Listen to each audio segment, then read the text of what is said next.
everybody, before you speak, to please state your name because the meeting is going to be recorded again. So if you'll please state your name, and if you forget, Doug or I will try to remember to remind you. All right.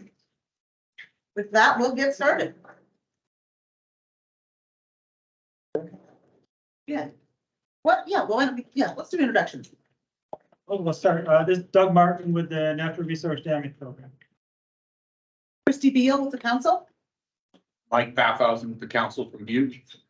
Steve Garson, Forba, Bureau Chief with the Department of Environmental Quality.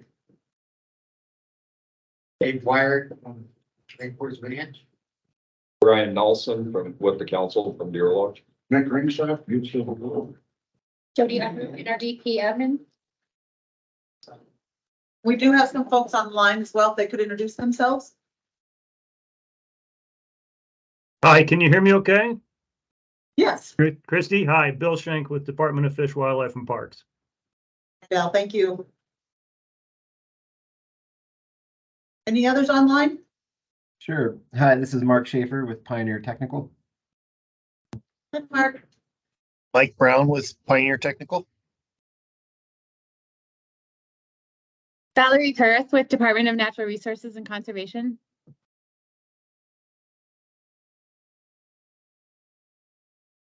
Do you have anybody else online that hasn't had a chance to introduce themselves? Okay.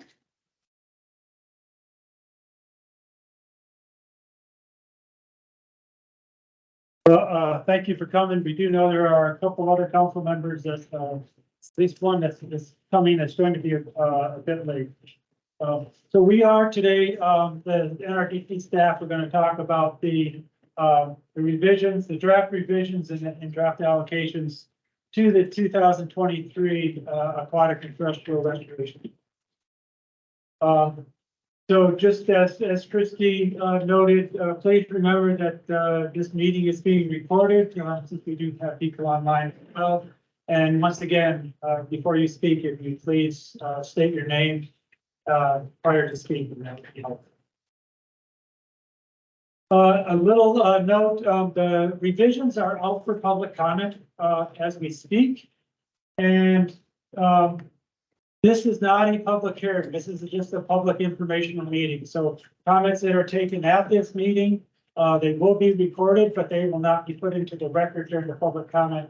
If you do want to submit public comment, we ask you to submit public comment by July 19th. Dory did point out that we have a misprint somewhere in our advertisement. One of them says July 16th.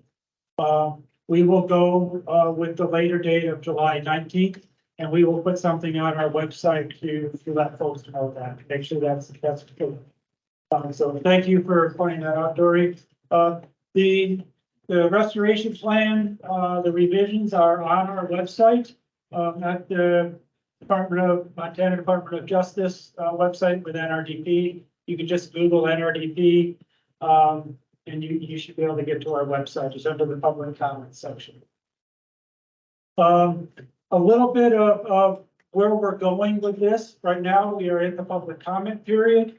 Once the comment period closes, staff will develop a response to those comments and develop a draft final restoration plan. That draft final restoration plan will be presented to at a council meeting and to the council early this fall, probably late September, where the council will consider that draft final restoration plan and make a recommendation to the trustee on either approving that plan or making some changes to that into the final. Following that, it will go to the trustee restoration council and then to the governor for his final approval, which we are hoping to get before the end of the year.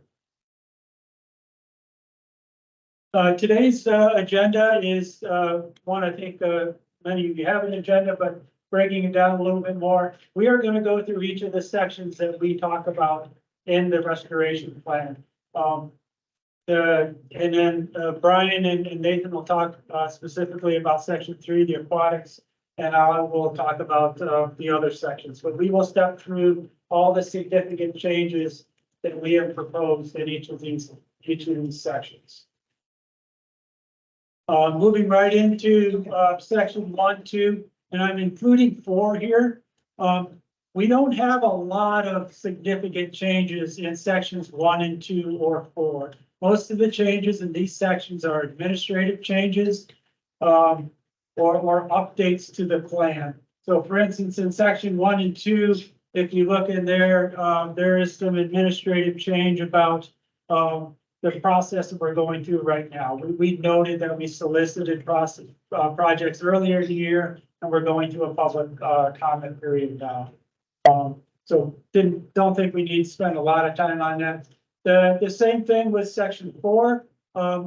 We have just updated section 4. And as an example of this update or this change is if you look here, the highlighted sections are new terrestrial projects that were added since the last revision. The only thing we did here is Ray added these to the table. So nothing of significance that we would, I would hope that you guys wouldn't ask us to revise this and take this out. So nothing significant.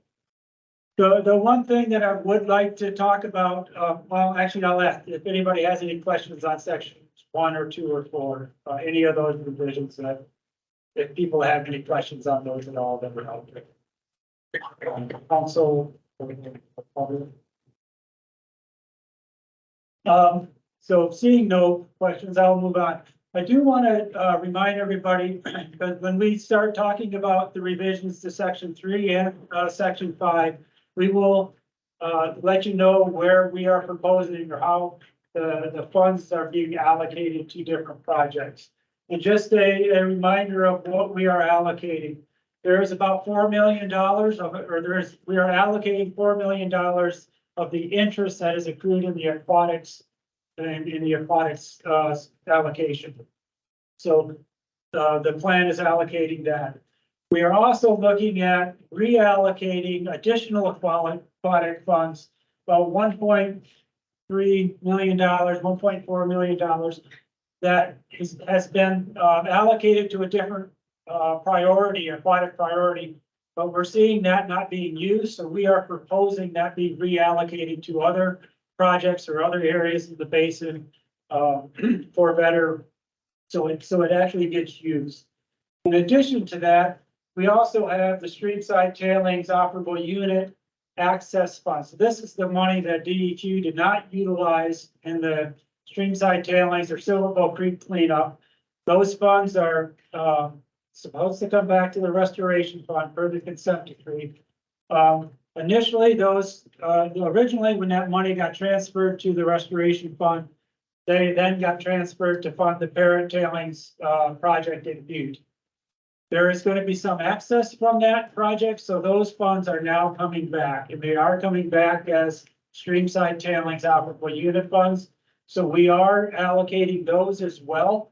We do not know exactly how much is coming back, so our proposal in this revision is to allocate those on a percentage basis. So those are the funds that we are talking about, and as we go through, we can talk more about it, or if people have questions about that, you can ask me on that. Right, seeing no questions, I will turn it over to Brian Barkowiak to talk about section 3.2.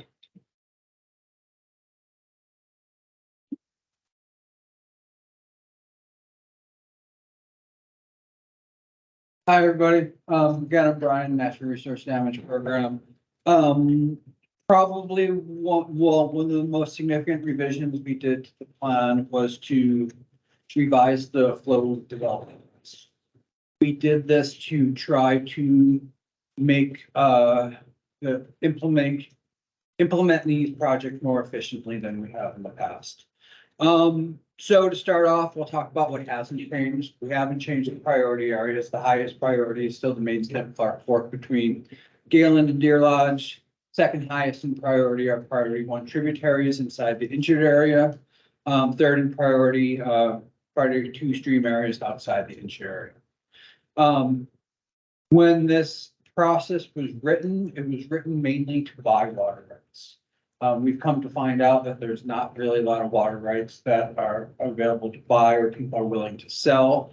But if the water right does come up for purchase, we are not proposing any changes to that process. That will still be subject to very stringent due diligence, funding, a public funding recommendation, approval by the AC Council, the TRC, and final approval by the governor. So what we have found out is in the absence of being able to actually buy water rights, what we found that works well is either leases or improving water storage or improving water management or irrigation efficiency improvements, or mainly a combination of these projects. And so the process, that kind of stringent process of public comment, approval by the councils, final approval by the governor, didn't necessarily fit into the efficiency of getting projects done. For example, I'll use Harvey Creek as an example. That project started in 2010. The landowner, in conjunction with our project partners, did some major improvements to the irrigation infrastructure. They combined ditches into one. They put a fish screen. They spent a lot of money putting up a pivot. And then finally, 9 years later, the change application went through DNRC and we were able to actually seek approval from the councils for funding and signature from the governor. And so in that 9 years, this landowner had considerable investment, hoping the project would be funded. Thankfully, he was very good to work with, but that's one example of the way the way it's written now isn't the most efficient. Another example I'll give you is the Rock Creek water lease that this council approved last year. In that example, there was already an approved DNRC change application, it just needed to be renewed. We had a willing landowner. This lease was in place for, I can't remember, 10 or 20 years prior to this. FWP was a project sponsor. They were paying half the cost. All we were seeking from this council was half of the funding for the next 10 years of that lease. Again, through that project, we had to go out for public comment, take public comment, go to this council, go to the TRC, and finally to the governor's office for approval. So what we are proposing to change, each project is going to, oh, maybe I should move the slide. I know how this thing actually works today. We are going to have a project-specific restoration, project-specific restoration project agreement for each project. That's going to be required prior to funding. It's going to outline what NRD is responsible for. It's going to outline what the landowner or water rights user is responsible for. Each project is going to have a site-specific determination of whether we need a DNRC change application. And I'm not saying that we're not going to need one for all these projects. There's a lot of them that have that probably will require a in-stream flow actual DNRC change. But there are some that it is a cumbersome process, and there are some that there might not be a benefit of going through that. And so we want to get rid of that as a requirement prior to funding. And we are going to implement these very similar to the way we implement aquatic non-flow projects. So we're going to keep the councils as formed. And we'll continue to provide annual updates, more frequency if you would like. We'd be happy to involve you in the development of these projects. Again, annual updates. But we want to make it a little more efficient to be able to implement this wide suite of projects. Again, what hasn't changed, each project will have a well-defined flow rate and an in-stream flow value. That's kind of standard for implementing flow project. We'll have a protectable reach. So we'll identify where this water will be protected, whether there's a DNRC change application or not. We will still consultate with DNRC and FWP on the resource benefit of these projects, same as we've done before. And as I said before, we provide you annual updates or more updates if you require. And I think that is a summary of the revisions to the flow process, and I'd be happy to take any questions. Have one like 5,000 viewed. You were saying that there was a project where a landowner invested money for 9 years in a hope that after 9 years that there would be funds would come through. Does these revisions address that process? Because I would be very reluctant if I was a landowner hoping that future council would approve funding request. And that's exactly why we wanted to update this process. So that is the way it was. This landowner invested his own money, Yeah. in the hopes. Of course, the DNLC change app took longer than anticipated, but it was about 9 years since the project was started until he actually had a physical check in his hand for the approval.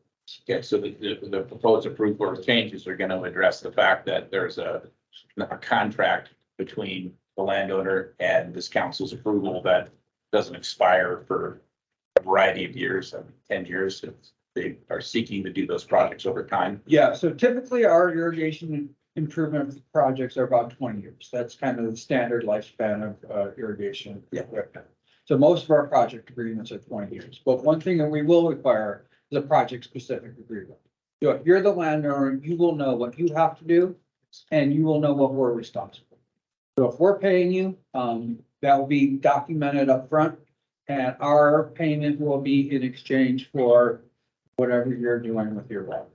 That will be upfront, spelled out, and in place prior to funding any.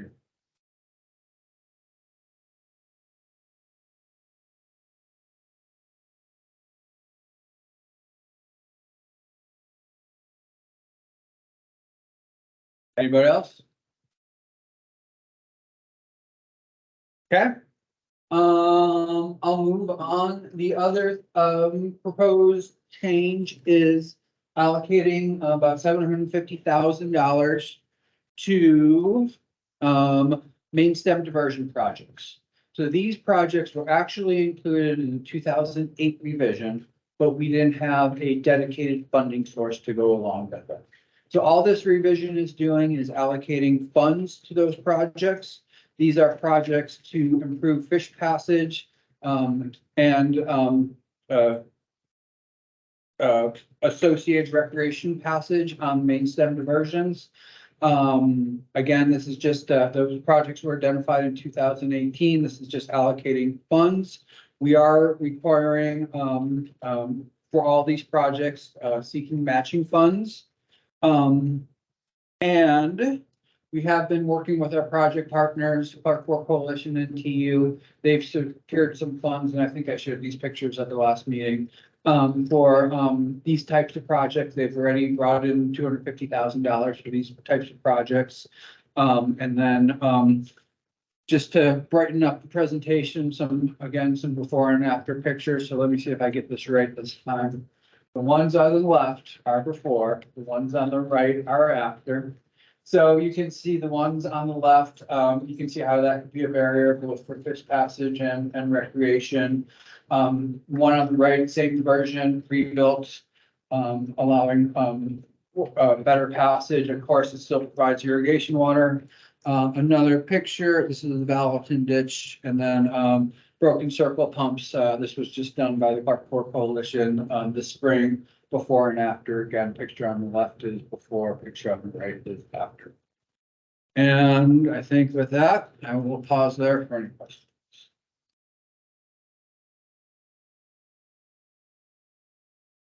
Yes, Andy. Just one clarification. I was curious on the main. Oh, can you state your name, please? Yeah, Andy Fisher of the Clark Fork Coalition. Just one clarification. I was just curious on the main stem diversion funding recommendation. If it said it was for fish passage structures, diversions, does that include screens as well? If those are determined to benefit to the project. So. I will look at Doug for an answer. As always, this is not a public hearing, so we'd ask you to submit that question and we can, answer that, but, I guess it would be a site by site, consideration depending on how that fish screening and the diversion ties together. Something that we would work with the, site specific. But Good question. Please submit it.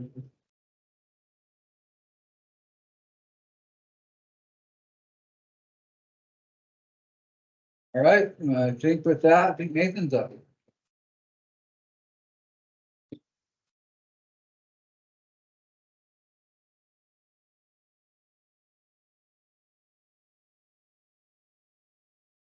Hi, everyone, I'm Nathan, Natural Resource Damage Program. I'm going to talk today about funding allocations and funding changes to the priority 5 watersheds. Basin, just as a reminder, working with the FWP, they came up with prioritization scheme for these watersheds. Priority 1 and 2 watersheds are eligible for restoration funding.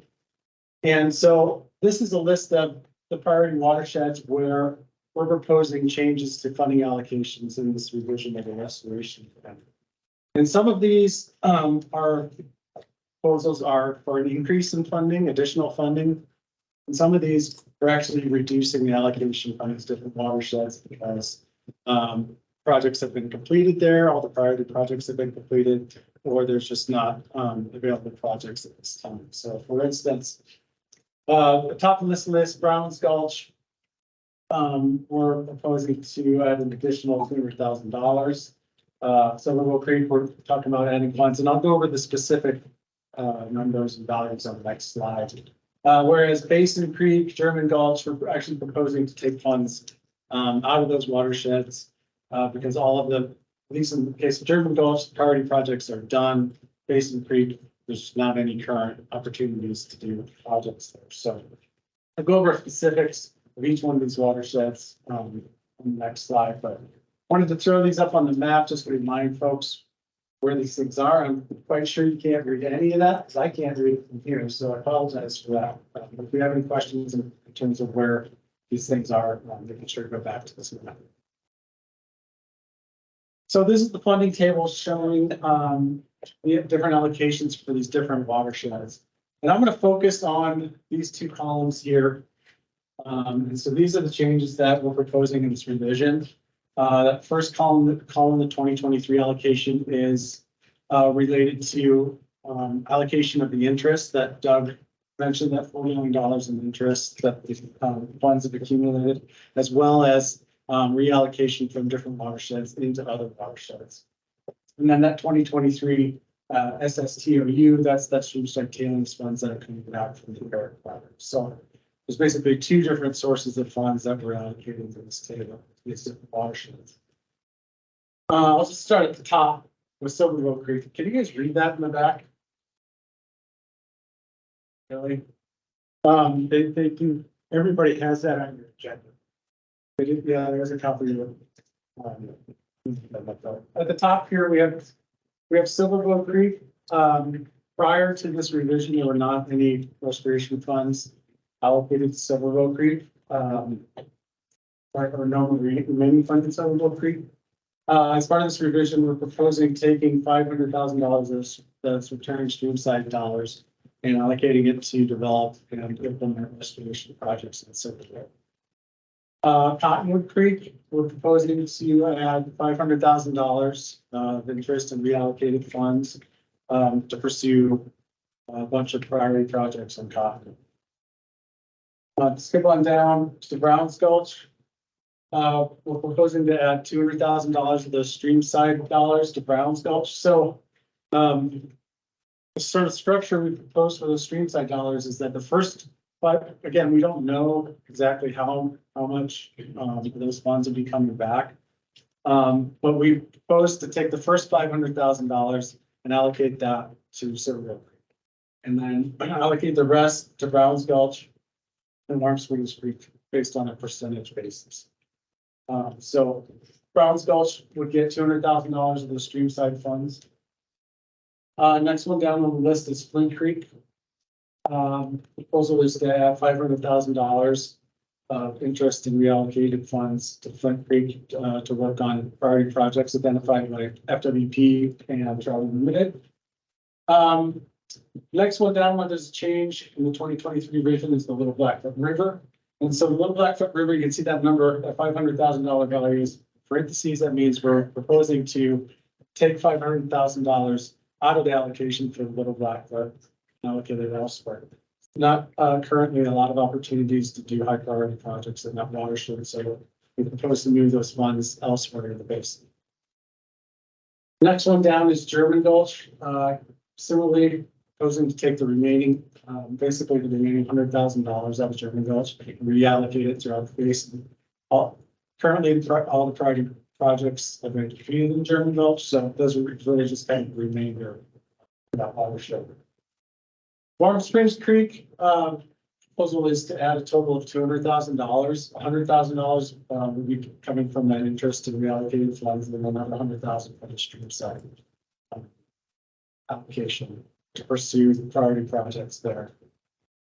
Basin Creek is another one of those watersheds where there's not any current opportunity to do priority projects, so we're proposing to take basically the remaining funds there, $150,000, and reallocate it. And then the last watershed on the list where we're proposing changes during this revision is Rock Creek. Proposal is to add $600,000 to pursue priority projects again, that have to be continued trouble. Number Rock Creek. The final thing I'll note on this table, if you have questions on any of it, original allocation of the current remaining funds, we can go through any of that stuff. But I'm just focusing right now on those two columns of the changes in this revision. And the last one I'll point out is another source of funds that we're reallocating is from this contingency fund. We're proposing to take $600,000 out of contingency and use it on different watersheds throughout the basin. And that contingency was set up basically if you had a watershed or a particular project that was going over budget or going over the allocated amount, we could dip into that contingency to make sure we got that project. There's still currently over $2 million remaining in that contingency fund.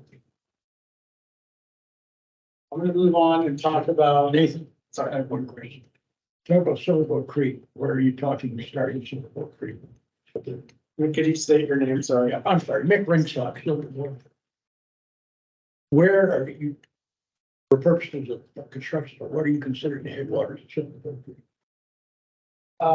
So these funds aren't necessarily for the headwaters. They'd be in areas identified by WP. Yeah, okay, but Silverboat Creek, for purposes of this, starts where?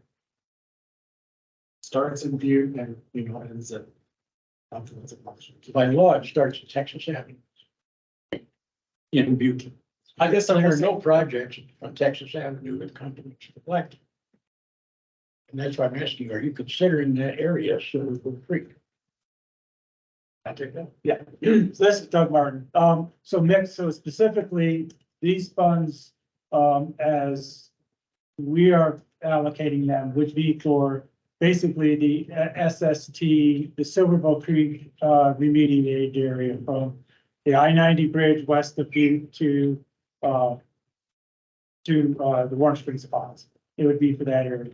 The area within Butte has not gone through remediation yet. That work hasn't been completed. And as well, the Butte Area One Fund, Restoration Fund has dollars to allocate to restoration there as well. So in the future, once that gets done, if there are additional SST dollars that could go to that area, our initial thought, because of our communications with Fish, Wildlife, and Parks, is that there are priorities for restoration within the restored, or the remediated and restored reach of Silverboat Creek from the I-90 bridge west of Butte down to Washington. Yes, where I'm at, just so you know.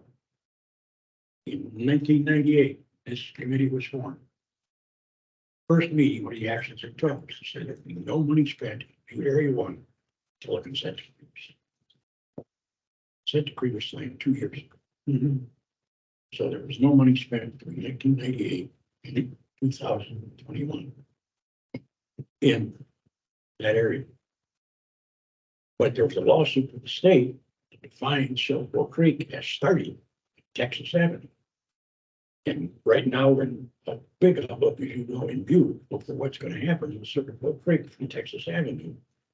Conference for Blacktop.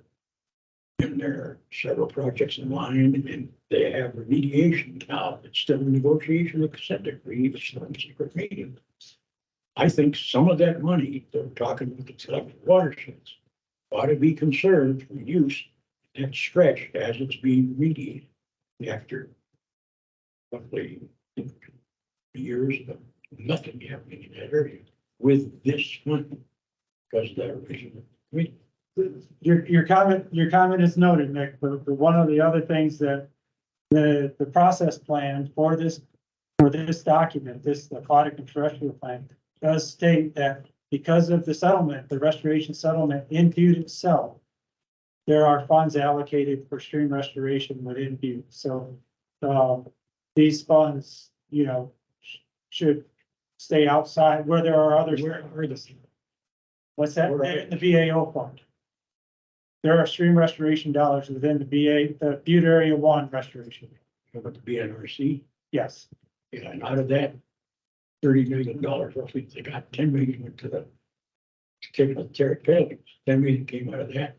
8 million came out of here, 5.32 million came out of streamside tailings. And all went for remediation, restoration. Going to be paid back. We were told at the time, of course, it usually had $20 million. But when that document was done, the consensus, we still wasn't.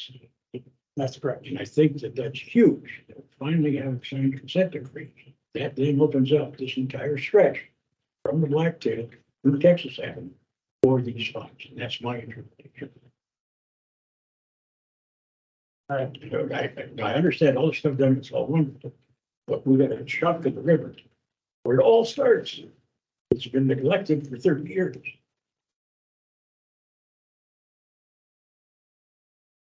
I guess. Yeah, you go ahead and finish your Thank you. presentation.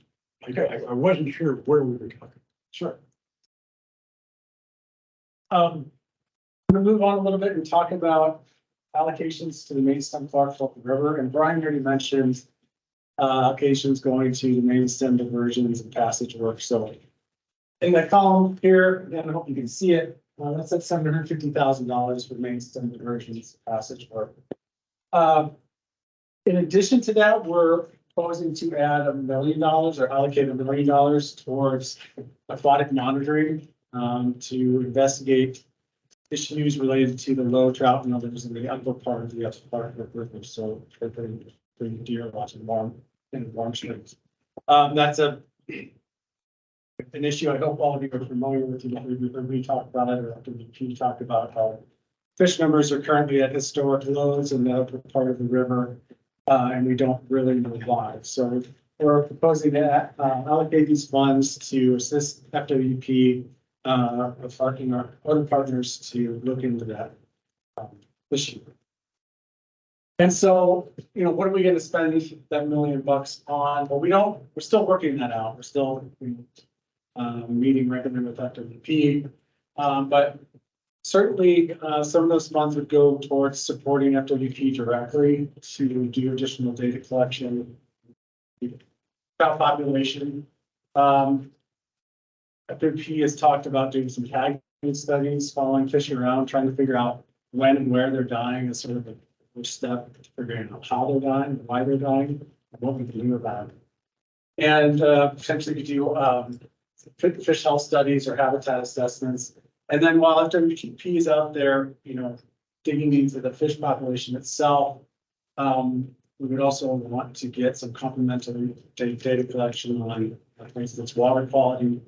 There's quite a bit of water quality data collected on the Clark Fork as part of routine monitoring, but perhaps if additional water quality monitoring that could be done more places more often, or more data we could get on habitat or marine biology. So if you maybe can't tell by the way I'm talking about this plan, well, certainly don't have these funds in place yet. But there's still need to get your approval and the plan signed. But assuming that all happens, we're in the meantime, we're going over ideas and how we actually dispose of it. Oh, and I would say that, you know, the main thrust for us at NRD is we just want to make sure that we're spending these dollars right places and the right sort of projects. So we think this study will help us answer those questions and make sure that we're spending our funds on the places where we get the biggest bang for the buck for the needs, for sure. You guys have any questions on the watersheds or the monitoring stuff? Given the population of upper 12 Can you state your name? I'm Duncan Adams with the Montana Standards. Why spend any money on Rock Creek? So with the fish population, pretty healthy. Why spend that money there? Well, I don't know if Dr. EP wants to chime in or, but the idea is that we're trying to restore the basin as a whole. So these funds are set up to not only, you know, restore the population of Reach A with our river, but reaches B and C as well. And those tributaries are very important sources of fish to reaches B and C, particularly native fish, but also, you know, racial fisheries as well as fisheries of in themselves. And the restoration goals of this plan, you know, one of them is to create fishing opportunity outside of the main stem as a replacement for fishing opportunity, lost fishing opportunity. So long story short, it fits with the goals of the restoration. But aren't the fish population healthy in Rock Creek? There's a lot of fish in Rock Creek. They're generally the fish population of Rock Creek's in pretty good shape, but you know, I'd say the bull trout population is showing an opposite trend. It's looking real bad. Some years. You could add more to that. I mean, the cutthroat and brown trout population seems, you know,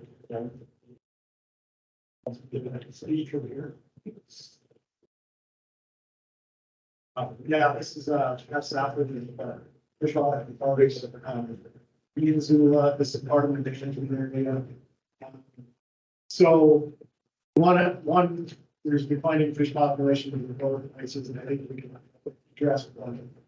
Is the short answer, and really there's different goals in the restoration plan. One being to restore the main stem population, which is largely focused on the research that just mentioned. Those factors, and then another one of the goals is to protect native fish throughout the drainage. So in this case, really concentrating on cutthroat, in particular bull trout. And in the upper Clark Fork, we have Warm Springs Creek, we have Boulder Creek in the Flints, we have Harvey Creek and Rock Creek.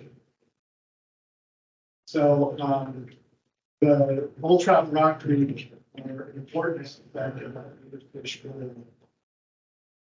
So I guess I'm not the money allocator. We defer to him, we'll leave for that. But I feel like there isn't really competition.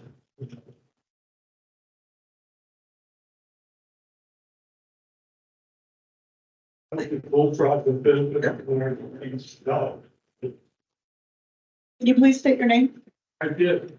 But each time you speak, you're gonna need to state your name for the record. Thank you.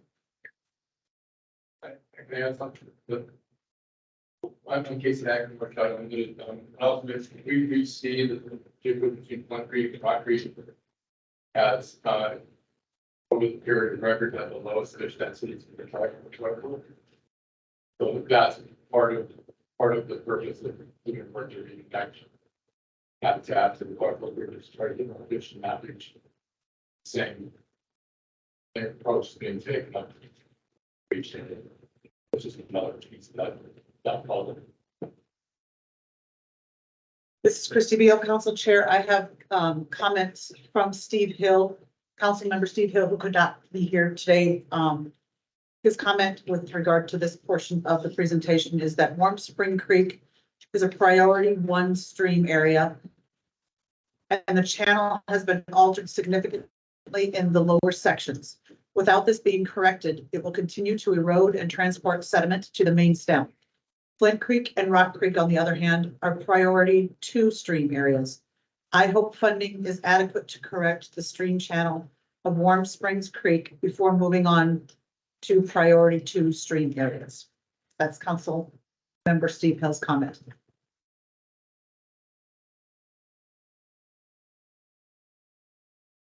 Any other questions or comments on this presentation? Really good. Alex, with Garden Coalition, quick question for you, Nathan. So on that allocation for the main something you talked about for studying, we obviously know that, you know, there's a lot of research out there, just to try to see how this might tease itself out. There's a ton of research that shows that habitat improvements and augmentation in Northern Rockies ecosystems are great. So adding wood to streams and restoration is a really good deal usually. If that, knowing that's out there, is that something like with this new pot you could implement, or is it just more of an assessment? You know what I mean? Like, could you use the data that's already out there and the science that's already out there, or is it just an assessment? These ones would just be an assessment. We identify the limiting factors and then we go after the limiting factors.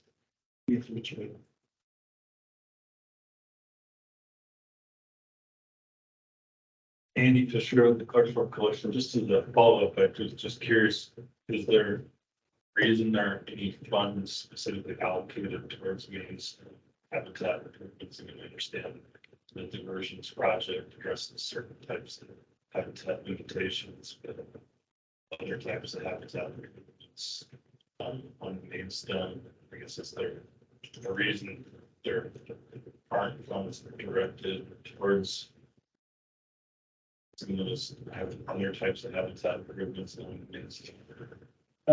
Doug Martin with the Natural Resource Damage Program. Andy, in response to your comment there is the same comment that I made to Mick. The plan does call out that there is a separate settlement for restoration of the Clark Fork River specific floodplain under a separate settlement. That's where those funds which are stuff.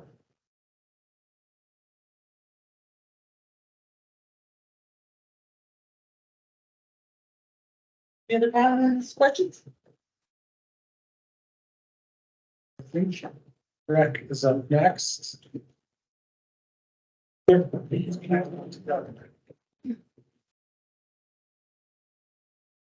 Hey, Nathan. So the next section is section 5, and this is probably a section that's been revised and updated more, a little bit more than section 3.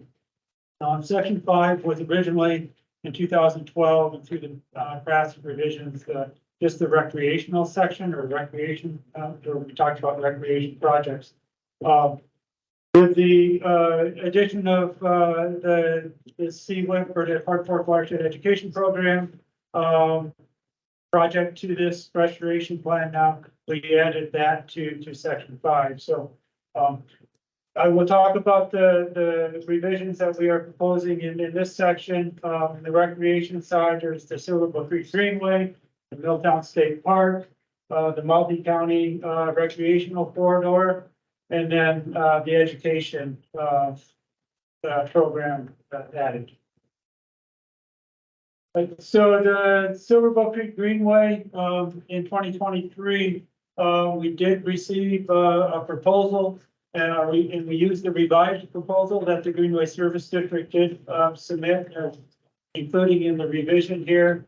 To their revision was to provide finish 2 reaches of the recreational corridor, the trail system. One was from the rest area at Highway 1 to Opportunity, and the other one is the other reach was through Durant Canyon.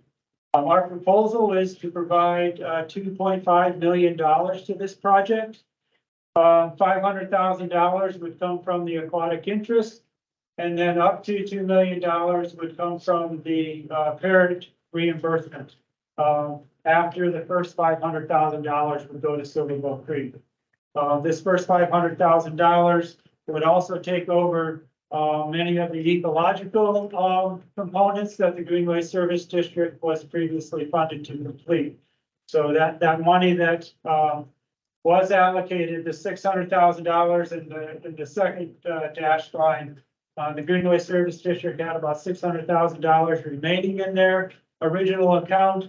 That could go to the trail construction to complete that, and not necessarily to the ecological component, which we're proposing that $500,000 go in that Fish, Wildlife and Parks, or the state basically would take and implement those ecological components.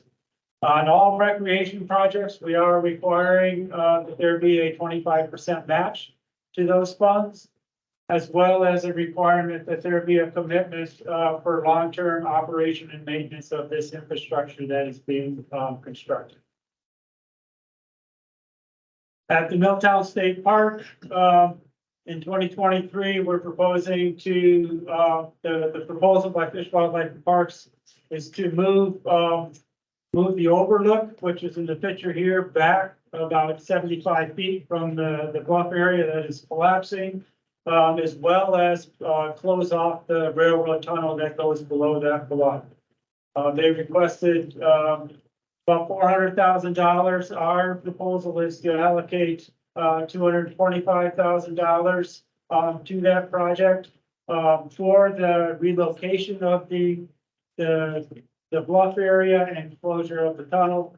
Once again, we're requiring that there be a 25% match and require a commitment for long-term operation and maintenance of this site. The Baltic County Recreational Corridor project that was submitted by Powell County. They had submitted a proposal to initiate the planning process and potentially implement some projects in a multi-county reach of the Park Fork River from Warm Springs Ponds down to Drummond.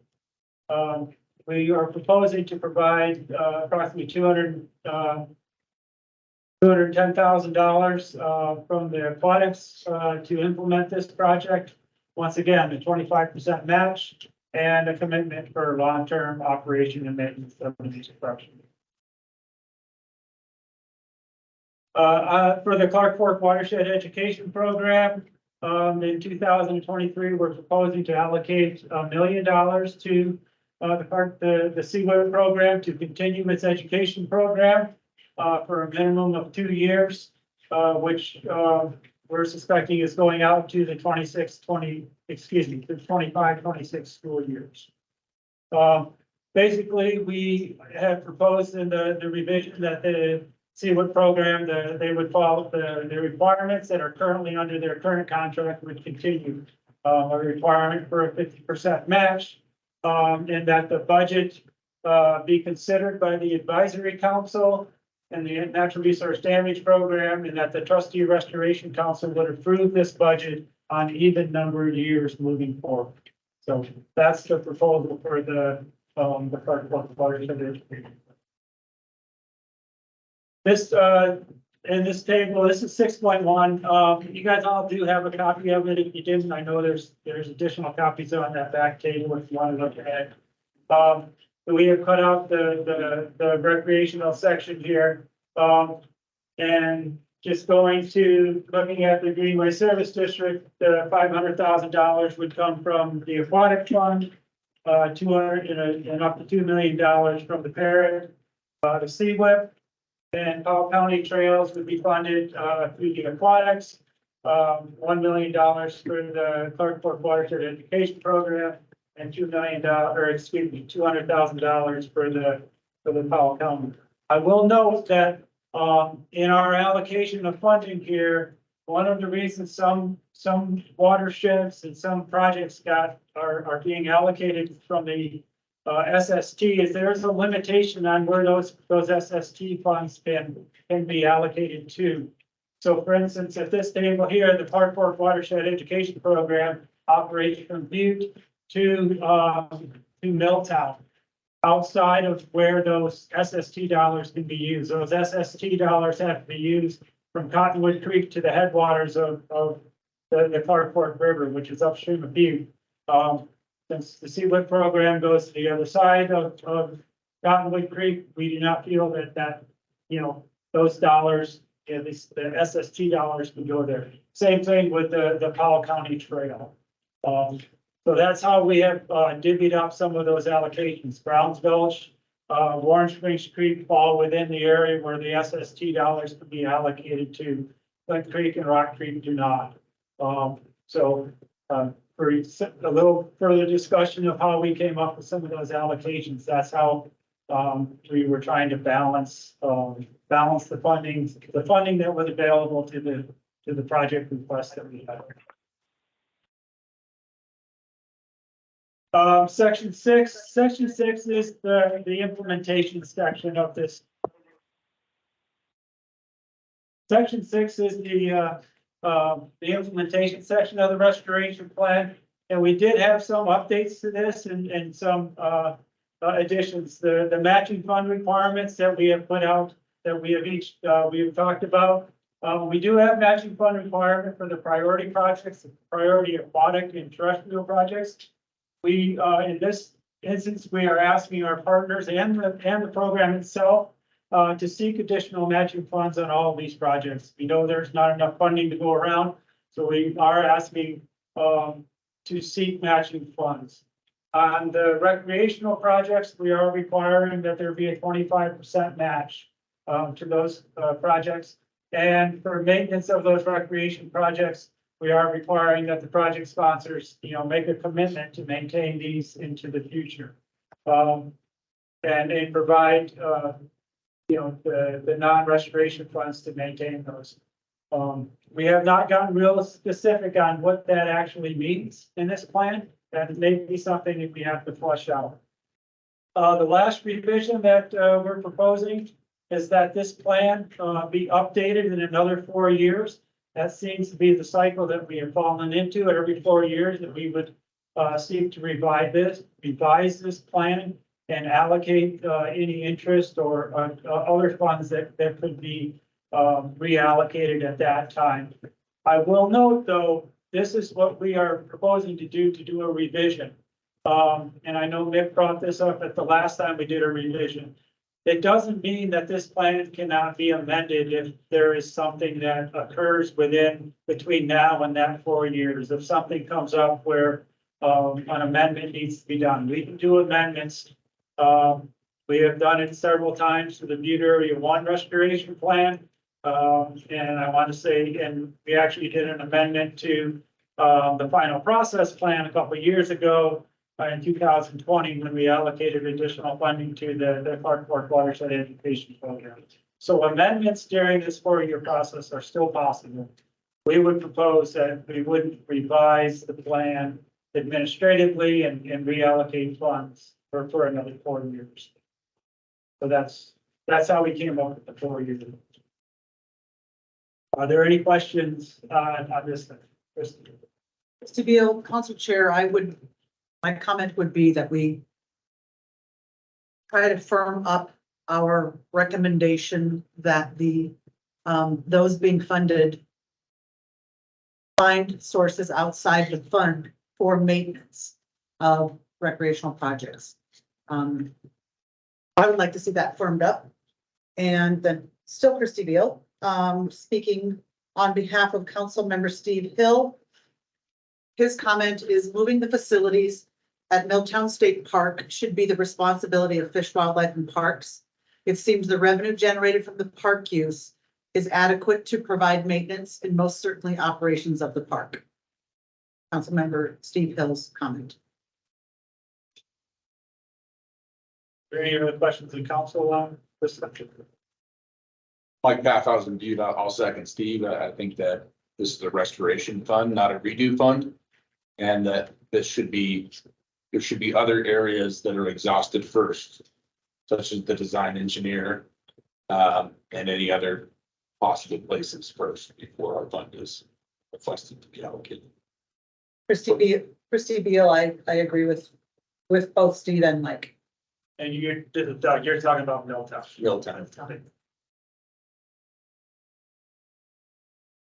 But this is Christy Beal again. I also think this fund is not a recreational project maintenance fund. And I think that those being funded need to be attentive to that. The need for finding other sources for maintenance.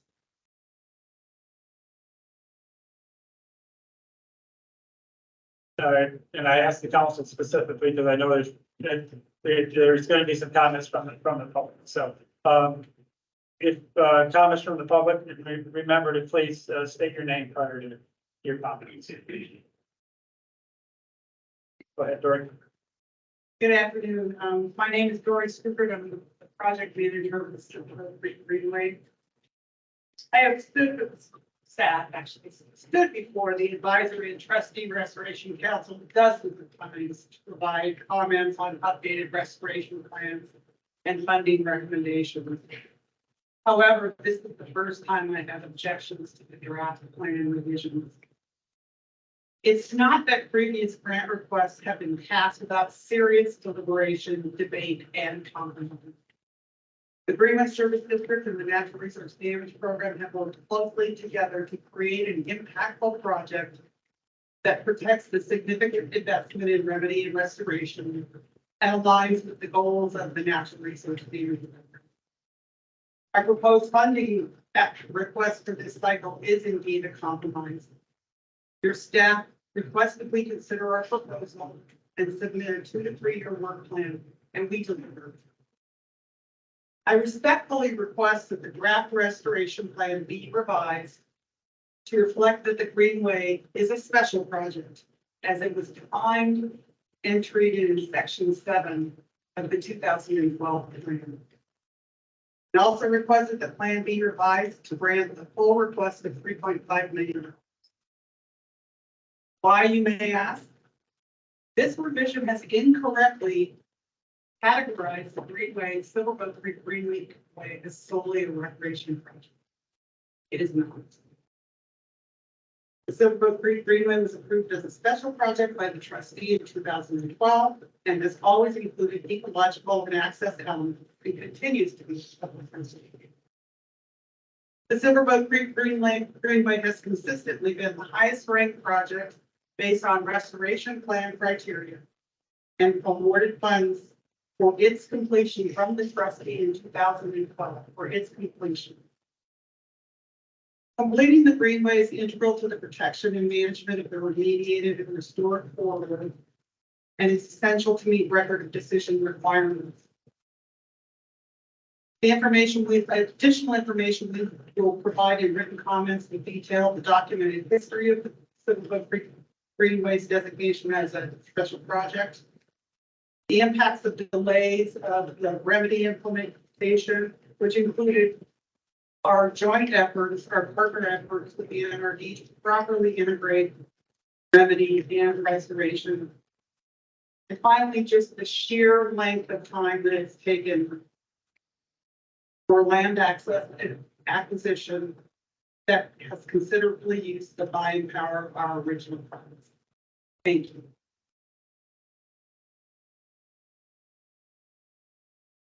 Thank you. I'm Brad Archibald with Pioneer Technical Services, an engineer and consultant to the Greenway. I just want to emphasize some of what Dory said. Apologize for some of this repetition, but it is was considered and should still be considered a recreational project rather than, a special project rather than a recreational project. We have a handout to distribute today to the advisory council members that lists some of the specific reasons for that. In the interest of brevity, I don't want to go through all of those right now. But as written in the 2012 restoration plan, the Silverboat Creek Greenway project entails a restoration of aquatic riparian wetland and upland ecosystems within development of a passive recreational trail along the entire Silverboat Creek Street corridor in coordination with remedial actions in budget. I think it's a special project.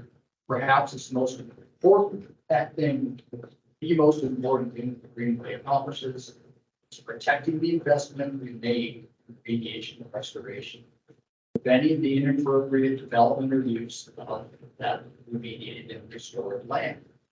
Stream site on top of the unit was cleaned up to recreational standards So it's not appropriate for use in any other manner, occupational or residential, for example. Entire greenway corridor is necessary to protect human health and the environment. Greenway is an important part of the ROD. Cited in the ROD. We have many citations from the ROD and handouts we're going to distribute to you.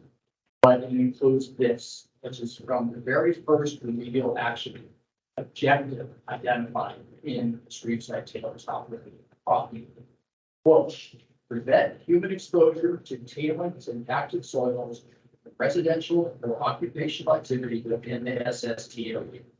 This will be accomplished in part through institutional controls will require the entire OU to be developed into a recreation special project intended to meet the obligations requirements of the record of decision we have to make this project. So therefore, I hope that you will see fit to remove the 25% tax requirement. We have sought, the Greensway Service District has sought and we successfully gained matching funds over the years. To the largest extent, in fact, we have a $400,000 match dedicated in hand for what we call Project 3. This is not part of our current request for current proposal. We will continue to do so. We recognize the limitation of funds and how much stress this entire fund is under. I can survive the passage of the 35% partnership in this revision, and it would be required for us to commit to finding other sources of funds for operations.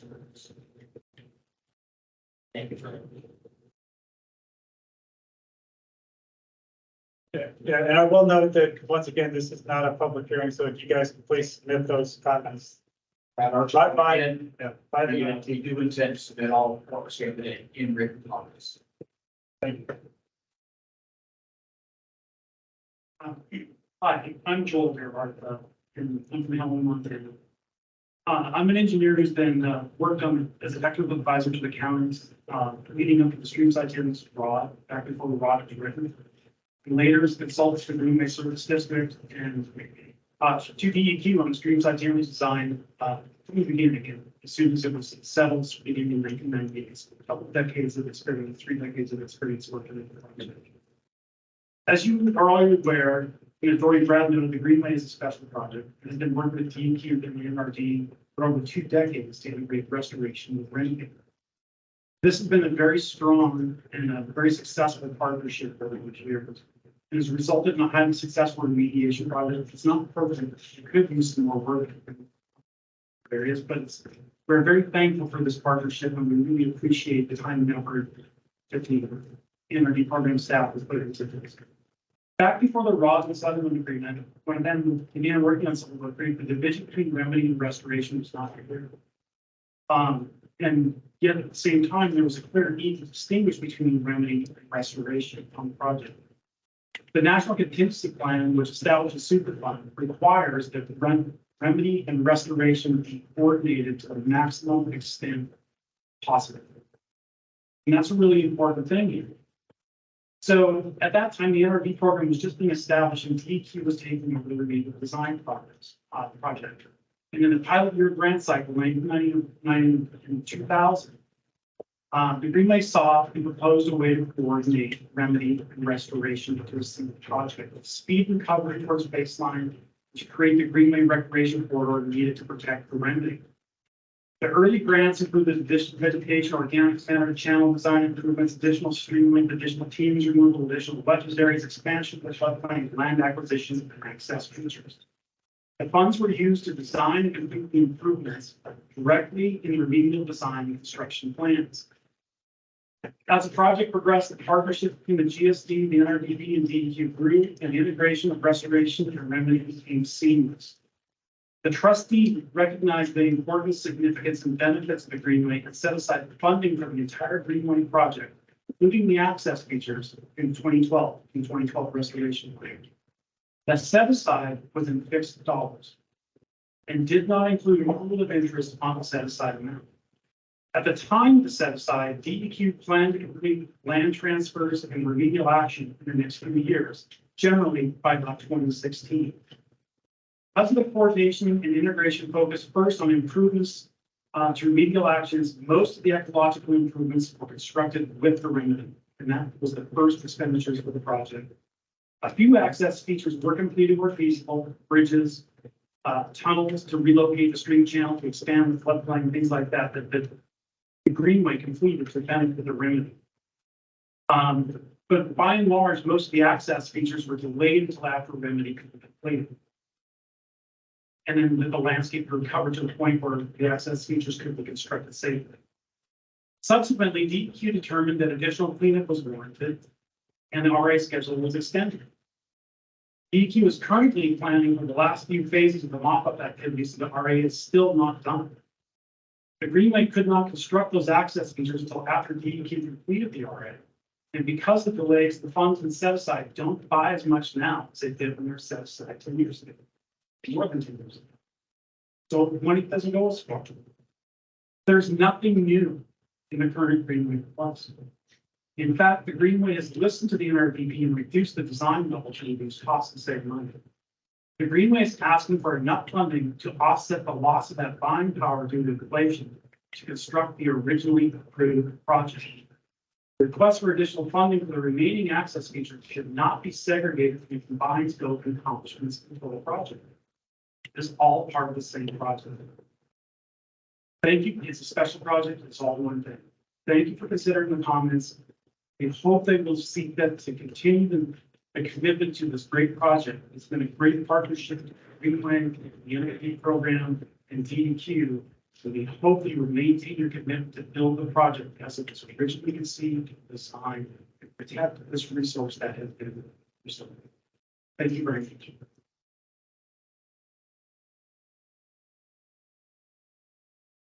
This is Brian Collins from View. I just echo everything that Dory read. Joe was working on the project together on some little bit of background. My mom was Greenway goes back to the 90s, the private citizen. It served on the board for a while. I will transition to legal services. To just reiterate, we're not asking for change. Revised plan, categorizing Greenway as purely a recreational project. It was not in 2012 in the plan approved by the trustee. The council members carefully look at the 2012 plan and see what Greenway is in the category called special project. So they're trying to change it. We're just trying to have it be reaffirmed, treated the way it was always treated, and that's what we're really trying to do. With that, then it gets rid of the baggage that comes with tagging it as a purely a recreational project. Allow the project to be completed. An unfinished project benefits no one. That's really what we're trying to do. Hopefully, this council, NRDP, DEQ will continue the partnership. Let's get the project done. Problem with the revised plans, the recreational project, could make the project not be finished. Hopefully, that's not anything. So, thank you. This is Doug Martin. Just to make a clarification, it's not in the restoration plan. The Silverbook Creek or the Greenway Service District, the Silverbook Creek is in the final process plan where it's discussed. Well, that's what we're referring to as the 2012 one. Yeah, well, it's the 20, well, just for clarification for the council here and others, it's the 2012 process plan that allocated the funding to the Greenway Service District. That as a special project. Yes, but it's in the process plan, not the aquatic and terrestrial restoration plan. This is a clarification. Are there any other comments or questions? Brandon Brown with the Park Park Watershed Education Program, and I just wanted to say thank you for considering our grants to the change to be added into the restoration plans. We are also part of the process plan. And I'm going to state for the record too, we did request the amount of money that we need to continue in the plan that we had offered to use all in order to move away 100% from NRT funding. So the $1 million allocation is shy of what our need was. We can live with that, we can make it work, but I want to acknowledge that it is shy of what our request was. And then I do have a technical question, which I think is simply going to have to be answered through the procedures itself, but when would the allocation, whatever amount you approve, be moved over to the education account? So this is Doug Martin. So we, as I think Nathan talked about it in one point, these are proposals. These proposals would not come as a final restoration plan until the trustee, the governor signs those. We're hoping that would be at the end of 2023. If not at the end of 2023, early 2024. So that's when these funds would be allocated to those resources. Thank you. So we're in the Ragland Park Watershed Education Program. I just wanted to be clear that the allocation would be moved in 23-24 whenever this process ends into the education account, and then would be interest earning in the education account. Actually, Braylon, this is Doug Martin again. That is a good point. We did not clarify that in the in our revision. We just were allocating funding to it, but we could say we were allocating to that because you do have a separate account issue. Yeah. Please submit that as a comment. Are there any other comments or questions? Mr. Cambridge has his hand up. Are you talking about the restoration plan, this section, or in general? Or is this the public comment? That will come right after this slide. Okay. So just as a reminder, this was not a public hearing. I think I've said that a few times. So please submit your comments and submit them by July 19th, not the 16th. We will post a revision on our webpage on that. And just a note that the plan is available on our website at the address. If you do need that, please feel free to contact somebody at the program to make that. And I do see there's a couple of hands up. Dory? Council members, Doug, is there anybody online that perhaps wants to comment? I know Brian's tracking that. I don't know if he hasn't said anything. Yeah, if there's anybody, this is Brian with Natural Resource Damage Program. If there's anybody online, just raise your hand or take yourself out. We would get you to make a comment. Meantime, Casey. I'm Casey Hector with Shuttle Limited. I just want to commend staff for doing such a good job of putting together this revision. Hard to believe this is the third time this plan has been revised. I'd like to get more graders started in this whole thing.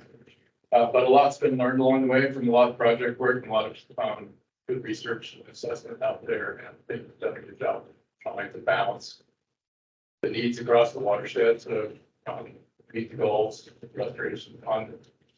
And the state of fisheries disturbing, so the money allocated to continue research and to try to target future investment in these dollars is really important. As is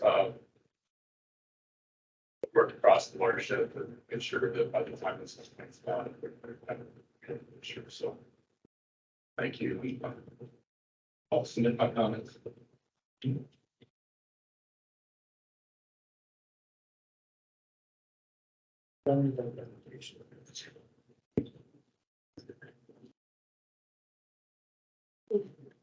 With that, our presentation is concluded, and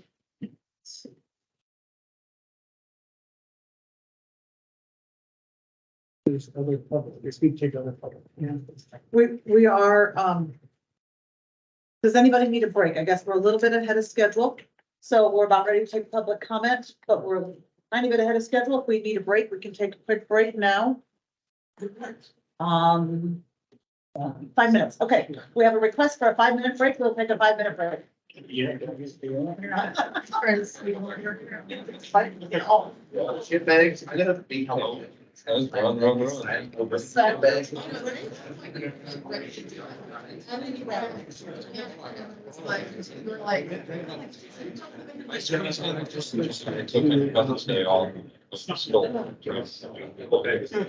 This.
It's hard to, it's kind of strong. Yeah, exactly.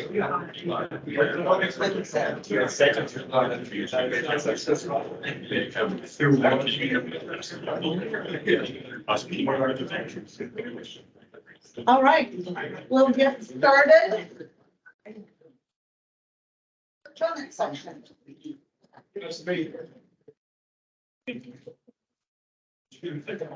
We are back in session. Recording is on.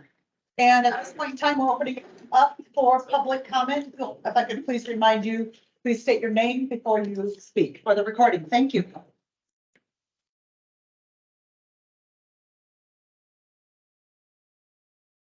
Any public comment? Jim, why don't you come up so you're closer to the mic, sir? Always sat in the back of the cloud. How about over here? I think, okay, yeah, right here.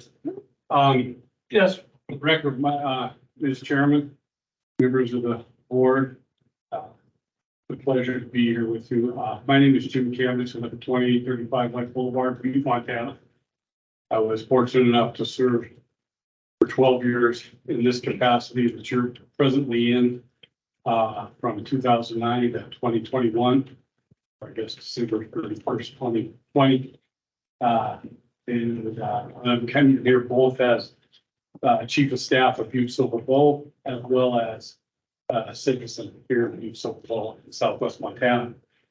I'd like to take just a quick moment, and I don't want to take a lot of your time, but I want to go step back in time. And this, the time of my life was quite interesting. This idea of Greenway originated back in 1994, 1995 by a company that I was involved with, the Montana Energy Research and Development Institute. At that time, we were trying to look at different ways. We were trying to model different corridors, such as what we see in Washington, D.C. along the Potomac and along the Platte River down by Denver, Colorado. We had hired a firm called EDA out of Denver, Colorado, put together a summation of what could actually happen as the remediation occurred with the creek. So currently we had probably many public meetings during that time, of which encapsulated probably about seven.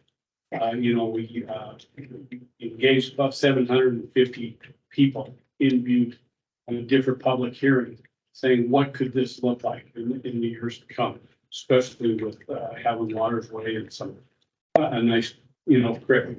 As a kid growing up, that creek ran kind of milky, kind of reddish when I used to come out of the Civic Center in Butte, Montana, and that thing stunk for a long time from the periods of mine. So with that said, I took back in time and I agreed with a lot of the associates here that have spoken before me. This was called a special project at the time when we started to look at different avenues of where we divvied up the groundwater for Butte Silver Bowl at $30 million and on the Deer Lodge at $10 million. And as time wore on, the Greenway, and in particular, this board and the NRD had taken some hits because when it was decided that in situ or waste in place, whatever you want to call it, on the pair of tailings came out, this group took some hits, $16.5 million out of the streamside tailing proper units, which is a remedial account, was utilized to clean up the pair of tailings. So the resources are scarce. I totally understand that. And I think maybe, and just maybe it's time to, maybe we could think outside the box and have an NRD and the Greenway Service District come together and look at going to partner and go to DEQ, the holders of the money, the remaining balance. A lot of people call them remainers. I just call it remaining balance of what the stream side tables are. Maybe we could think of a great way to fund the conclusion of a 23-year work in progress it's been a long time. I talked to somebody, my predecessor, Murdy, before me was, Don Peoples. And he said, I told me one time, he says, I think I'll be dead by the time that thing's done. And I think he might be right. So it'd be time, hopefully we can put on our thinking caps, be innovative, look at ways that maybe we could, make this, some of the money that you guys have proposed, but maybe there's some ways we can partner up and go to DEQ and say, hey, we gotta get this thing finished, we gotta get it done. Because it's time for the Southwest Montana. I take you look at some of the recreation that happened. I was talking about, we had great weather like last Saturday. I was talking to the Bridgewater Pool. The people that came here, they had like $10,000 day almost. And you know where they all came from? Basically, came from Helena and Bozeman. So I'm looking at, people are really looking to Southwest Montana, in particular with this corridor in there in Georgetown as a real spot where you can come and get away from it all and be in the middle of it. So with that, I'll conclude and say thank you for your time. We support all the efforts that the Greenway Service District is coming forward and wanting to anxiously complete the project. There've been tons of delays when you're dealing with landowners. I understand that. And but however, I would like to see it done before I die too. So with that, thank you very much for your time, and I wish you guys the best. Okay, thank you. Thank you. That's a good point. I mean, I don't even know if this is the right time, but it's Christy Beal. He was talking about the conclusion. My understanding is that the Greenway's request was not going to conclude the project. Am I misunderstanding? Yeah. Stories for Greenway Service District. No, you're correct. The original application, when there were requests for proposals, is the full build out. We worked with the Natural Resource Management Program to do a 2-4-year work plan. It has some other funds built into it that would push that out so we can continue the work along with administration and management. But we have 4 segments primarily left in the corridor in this book. These were the 2 that we expected to come up in our next cycle, the next reasonable project. Understood. I just wanted to make sure I was. Thank you.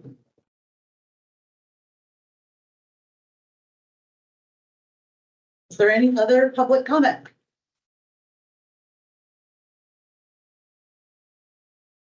And I will, just to the council members, this is Doug Martin.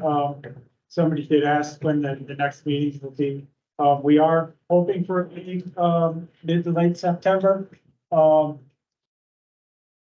This fall to consider the draft final restoration plan along with our response to comments.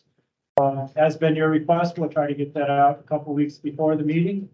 And we will be sending out, and I'll probably try to do that next week sometime, send out a doodle poll to select the date.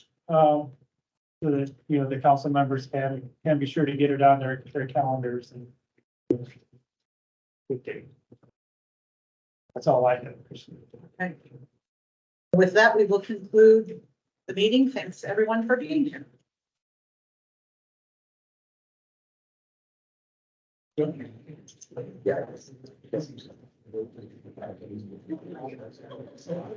Okay. Yeah.